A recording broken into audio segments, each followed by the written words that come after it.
Assalamualaikum warahmatullahi wabarakatuh. Nah, saya Azhari Dwi Pramudio, angkatan 2020, NIM akhir 104.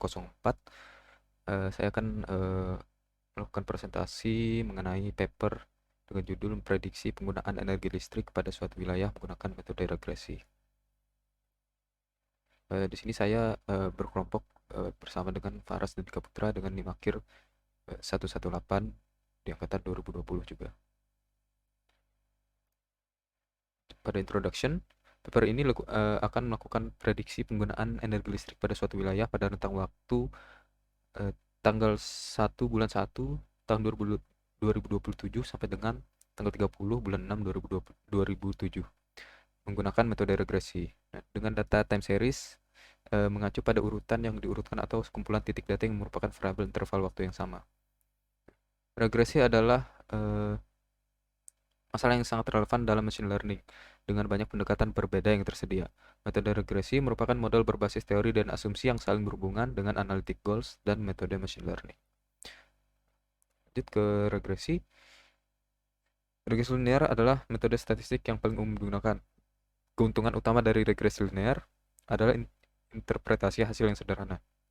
Sayangnya penerapan model ini terbatas pada kasus di mana variabel dependennya kontinu. Bila penggunaannya tidak sesuai, maka akan menghasilkan koefisien yang bias dan tidak konsisten, dan tidak ada untungnya walau interpretasinya sederhana tetapi hasilnya salah. Dan ada regresi ganda, adalah model yang berpotensi menjadi sistem yang sangat umum menganalisis data, sistem yang dapat menggabungkan analisis variance dan covariance untuk kasus tertentu. Kemudian regresi logistik berbeda dengan regresi linear, variabel hasil dalam regresi logistik bersifat biner. Perbedaan ini tercermin baik dalam pemilihan model parametrik maupun dalam asumsi. Kemudian polinomial adalah suatu bentuk regresi linear di mana hubungan antar variabel input x dan variabel output y yang dimodelkan sebagai polinomial. Meskipun polinomial regresi menyesuaikan model non-linear dengan data, karena masalah estimasi statistik bersifat linear. Untuk alasan ini, regresi polinomial dianggap sebagai kasus khusus dari regresi linear. Kemudian regresi non-parametrik adalah model yang mengasumsikan sedikit tentang struktur M daripada kerangka kerja parametrik. Tetapi untuk membangun estimator yang optimal tampaknya diperlukan asumsi yang sangat spesifik bahwa ada turunan yang lebih tinggi hingga urutan tertentu. Selanjutnya adalah regresi Ridge dan Lasso adalah model yang populer untuk regresi yang menggunakan penalti L1 untuk menempatkan sebuah solusi.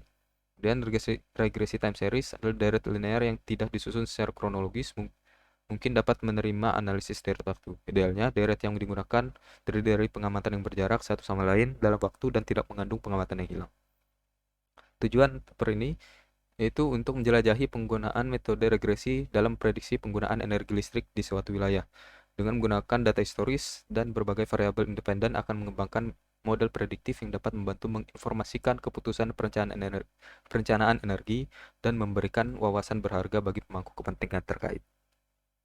Di sini datasetnya itu mengacu pada kumpulan data yang terstruktur atau tidak terstruktur yang dikumpulkan untuk tujuan analisis atau penelitian. Dataset berisi informasi dan pengamatan yang relevan dalam suatu domain atau topik tertentu. Dataset yang digunakan bertipe time series dengan berjumlah 260.639 data atau instance.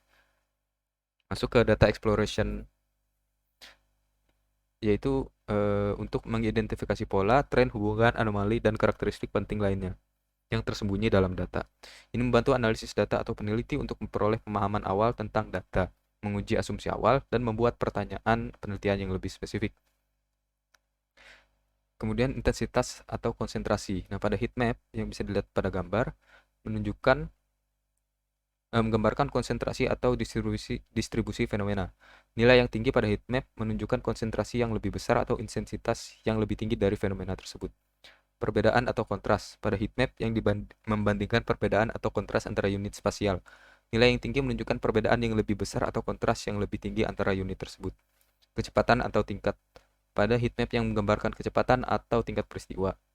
Nilai yang tinggi menunjukkan kecepatan atau tingkat yang lebih tinggi dari peristiwa tersebut. Kemudian tingkat probabilitas. Pada heatmap yang menunjukkan tingkat probabilitas atau kemungkinan, nilai yang tinggi menunjukkan tingkat probabilitas yang lebih tinggi dari fenomena yang sedang dianalisis. Kemudian data processing. Pada data processing ini terdapat 3.771 null value pada atribut submetering 3 dengan menghasilkan null Dengan menghilangkan null value tersebut akan membuat dataset menjadi lebih baik dan lebih clean untuk diproses ke depannya. Kemudian fitur modification merupakan bagian dari pengerjaan data preprocessing. Fitur modification adalah proses mengubah atau mengolah fitur dalam dataset untuk meningkatkan pemahaman atau kualitas data sebelum dilakukan analisis lebih lanjut atau pemodelan. Dimana di sini menambahkan satu atribut power consumption yang diperoleh dari suatu penjumlahan submetering 1 ditambahkan submetering 2 tambah submetering 3 dikurangi dengan global active power dikali 1000 dibagi 60. Kemudian regresi yang digunakan itu multivariat, Ridge, lasso, dan regresi polinomial. Dan untuk hasil regresi bisa dilihat untuk multivariat untuk mean absolute error-nya itu adalah 0,03, RMSE-nya 0,05, RSQ-nya 0,9985 dan EXP variabelnya 0,9985 untuk multivariat. Kemudian Ridge lasso untuk mean absolute error-nya 0,03, RMSE-nya 0,05, RSQ-nya 0,9985 dan EXPL var-nya 0,9985. Kemudian lasso regression yaitu mean absolute error-nya 0,16, RMSE-nya 0,21 dan RSQ-nya 0,989, EXPL-nya 0,9689. Kemudian polynomial regression itu mean absolute error-nya 0,02.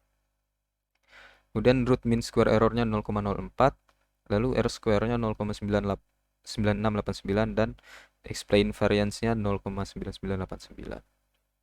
Kesimpulannya, pertama yaitu kualitas data. Sangat penting untuk memastikan kualitas data yang digunakan dalam analisis regresi. Data itu harus akurat, lengkap, dan representatif terhadap populasi yang relevan. Kemudian kedua, asumsi regresi. Regresi linear berganda memiliki beberapa asumsi yang harus dipenuhi, seperti asumsi linearitas, independensi, homoskedastisitas, dan normalitas. Asumsi ini perlu diperiksa dan jika dilanggar, langkah-langkah pengelolaan atau transformasi data mungkin diperlukan. Variabel prediktor yang relevan. Pemilihan variabel prediktor yang relevan dan informatif sangat penting dan memiliki hubungan yang masuk akal dengan penggunaan energi listrik dan memiliki efek yang signifikan dalam model regresi. Dan validasi model itu sangat penting untuk menguji dan validasi model regresi yang dikembangkan menggunakan data yang tidak digunakan dalam pelatihan. Ini akan membantu memastikan keandalan dan kinerja model dalam memprediksi penggunaan energi listrik pada wilayah yang tidak terlihat sebelumnya. Dengan mempertimbangkan aspek-aspek di atas, metode regresi dapat menjadi alat yang efektif untuk memahami dan memprediksi penggunaan energi listrik pada suatu wilayah. Ini memberikan dasar yang kuat untuk pengambilan keputusan dan perencanaan yang efisien dalam hal penggunaan energi, alokasi sumber daya, dan kebijakan energi yang berkelanjutan. Sekian dari saya untuk presentasi PPT paper yang kami buat. Assalamualaikum warahmatullahi wabarakatuh.